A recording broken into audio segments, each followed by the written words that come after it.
What's up, guys? We are back at SeaWorld finally. Even amidst COVID problems, the parks have reopened, and we're going to go over some of the new stuff that you're going to need to look for, along with temperature checks, security screenings, what's going to be open, what's not going to be open, and is it still worth it to go over these parks, and what are people doing as far as social distancing and wearing masks. So as you guys can see, they have these signs up all over the place letting you know prior to getting in you're going to be going through temperature checks. There's also signs right before you get into the temperature check, and you can see that even if you don't have a mask, they were supplying people with masks at the temperature screenings, trying to make sure that everybody, even children, were wearing masks even to get into the park, or before you get into the park, they were still doing that. So everybody goes into this large air-conditioned tent. They have temporal thermometers in there, and they checked everybody. The process is pretty quick. You walk up, they scan your temperature real quick, and boom, you're on your way. But like I said, they scanned everybody. The children get scanned, you get scanned. If anybody in your party has a temperature of over 100.4, you will not be allowed in the park, you or your party. So, like I said, this process is very quick. It doesn't really seem to slow down the park experience. It seems like everybody was getting in pretty quickly.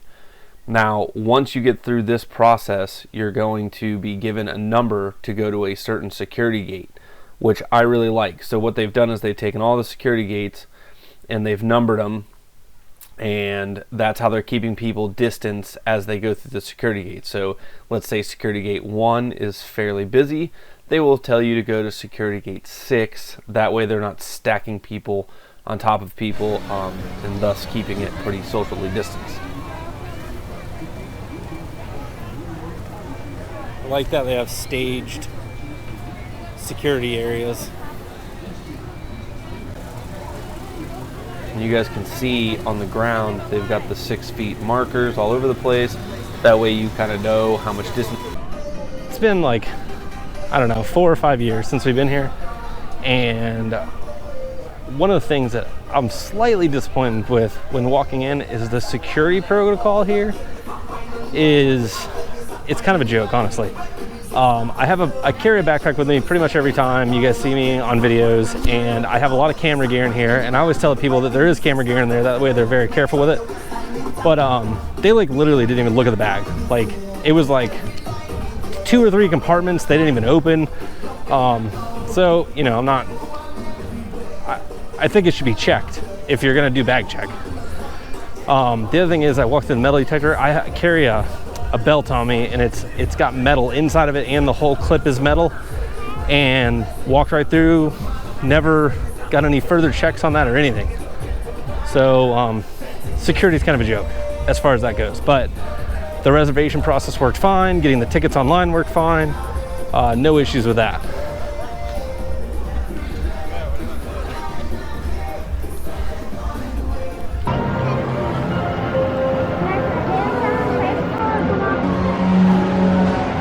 The helicopter simulator ride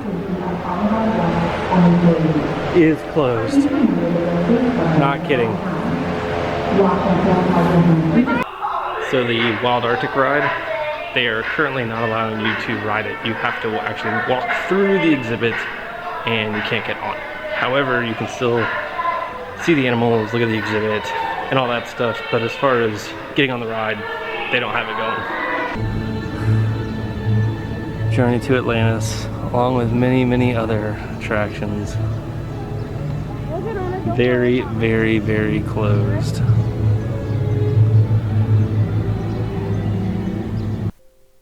Alright, so the penguin ride was also down.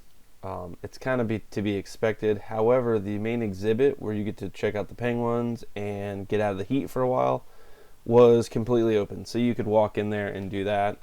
The wait time to get into the exhibit just to see the penguins, though, was about 25 minutes. So the wait times, to me, seemed pretty long, just for the amount of people that were in the park.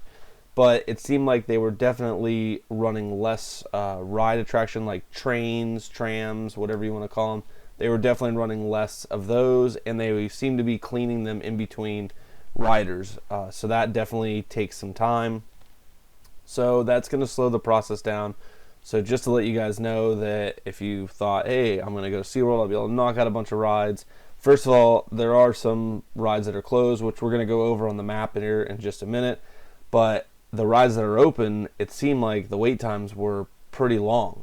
I've been over to SeaWorld a lot, maybe not recently, but the wait times usually aren't 45 minutes to an hour and a half. They're usually like 15 to 35 minutes. So it seemed like they were definitely extended, even though the park is not accepting that many people. So as far as it still being like a good park to go to and something to do, it's pretty great. People are, for the most part, practicing social distancing. However, there definitely were people there not practicing social distancing and also not wearing masks. Seems like the staff just kind of turned their head and let that go. They weren't walking up to anybody that I saw and saying anything to them about not wearing a mask. But that's kind of on them. I mean, if you're going to go to the parks and you're not going to wear a mask, you kind of have to accept responsibility for what you possibly could be bringing to you or your family. So, I mean, the chances are there. So what we're going to do now is we're going to take a look at just some video clips of wait times, and then we're going to get into the shark exhibit. So we walked over to Kraken just to check out some wait times. We did end up riding it. It was just later in the day. But like I said, 45 minutes for Kraken. That seems pretty high.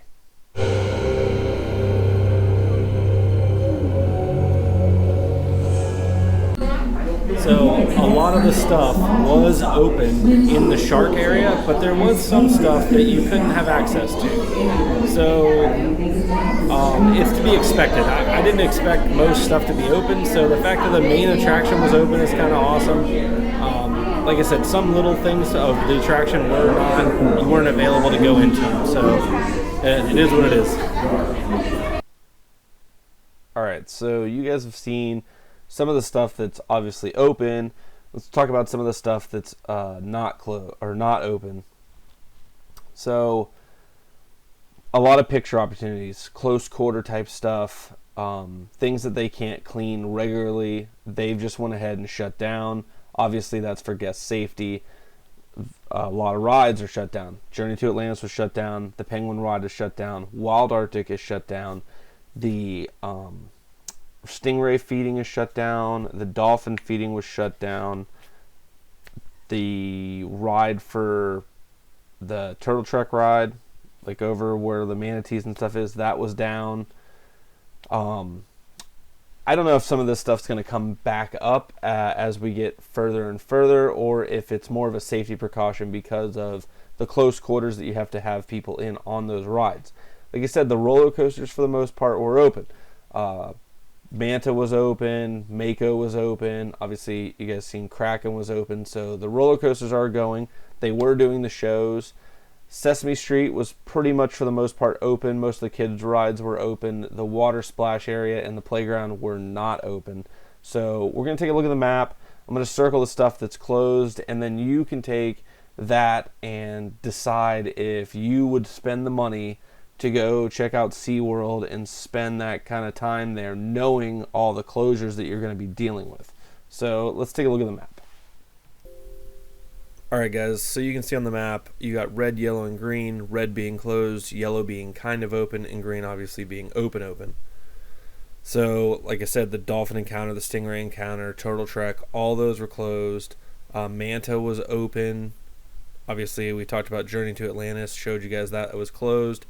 You can see in yellow the Arctic. The penguin area is actually open, but the ride is closed, so that's why it's marked in yellow. So major attractions, roller coasters seem to be open. Infinity Falls was open. Like I said, a lot of the more close quarter stuff was closed. So, you know, if you look at the map, there's a lot of red. It's a lot of closures, and you have to wonder to yourself, if this is like your first trip over to SeaWorld and you're wanting to see everything, this is probably definitely not the time to go, because as you can see from the map, there's a lot of stuff that's closed or kind of closed.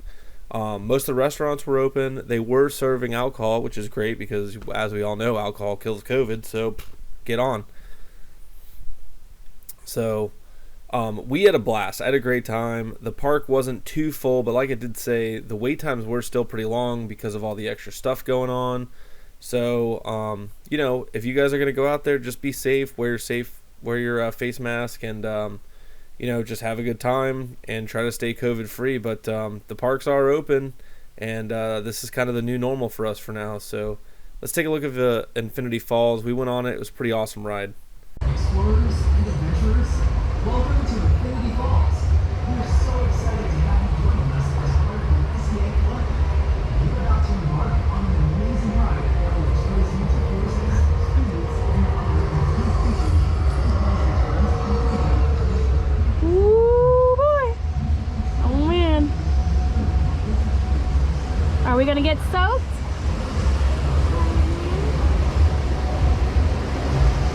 Oh, hold on.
This is where mommy gets soaking wet.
What'd you think?